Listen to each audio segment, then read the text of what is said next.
Alors, vous connaissez le grand angle adaptatif? Bon, voilà, si vous avez des déformations dans les photos et que ça vous ennuie, bon, ici, évidemment, c'est fait exprès, mais des petites déformations, vous allez pouvoir corriger l'histoire, hein. Je vous montre, vous allez tester après, je vous dirai où trouver cette image, éventuellement, si vous voulez. Menu filtre, grand angle adaptatif, ça va ouvrir l'image dans un grand filtre, là, et on tire des lignes, clic, clic, et on bouge la ligne pour qu'elle épouse la forme. Donc, un peu partout, clic, clic, voilà. On lui indique où sont les droites, en fait. C'est amusant, ça, hein. Voilà.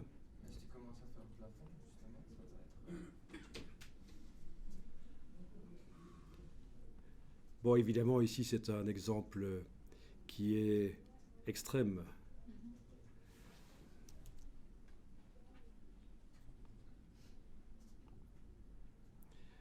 C'est aussi valable pour les déformations quand on est de bâtiment, tout ça, je veux dire. Oui, oui, pour les déformations sur des bâtiments, oui.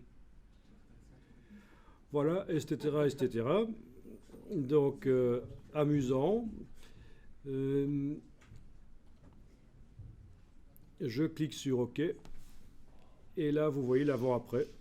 Avant, après. Bon, ce qui était courbe est redevenu droit.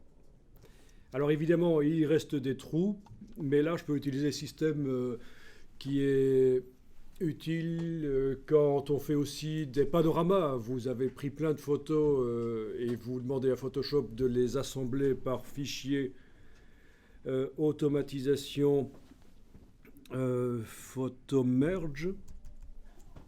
Ça, c'est le panoramique automatique. Il va vous faire aussi plein de trous et vous avez la possibilité d'aller sélectionner. Ça marche mieux quand c'est des textures unies, mais enfin, le principe est là. On sélectionne, on fait édition remplir avec contenu pris en compte et ça vous remet, dans la mesure du possible, ça vous remet ce qui est censé être à cet endroit-là, en fait. Édition remplir, contenu pris en compte. Voilà. Bon. Ça fait parfois des choses bizarres, il faut parfois retoucher après.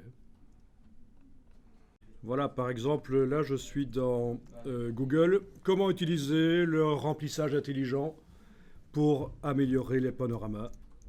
Donc c'est connu en fait, hein, que quand on fait des panoramas, il y a des trous qui sont créés et on peut donc remplir le remplissage intelligent. Et alors je cherchais quelque chose parce qu'il y a une nouveauté vraiment récente dans Photoshop, ça date d'il y a 2 semaines, qui permet de, dans le cas où on a des trous comme ça, une fois qu'on a assemblé les panoramas, de prendre automatiquement l'image va se déformer pour aller coller sur le bord. Ça, c'est une nouveauté. C'est pas du remplissage intelligent, c'est vraiment prendre le bord. Voilà, donc c'est le boundary wrap.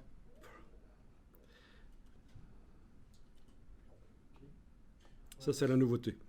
Ouais, mais c'est sur un compte, un abonnement. Faut avoir un compte et un abonnement sur les comptes, c'est quel pour utiliser. Tu parlais dans les premiers cours d'un programme PC qui renommait tous les fichiers en même temps. Bon ben voilà, vous voyez la fameuse nouvelle fonction qui modifie l'image pour qu'elle se réadapte au cadre. Une fois que vous avez des trous suite au fait que vous avez fait un panorama. Donc ça c'est nouveau. Amusant.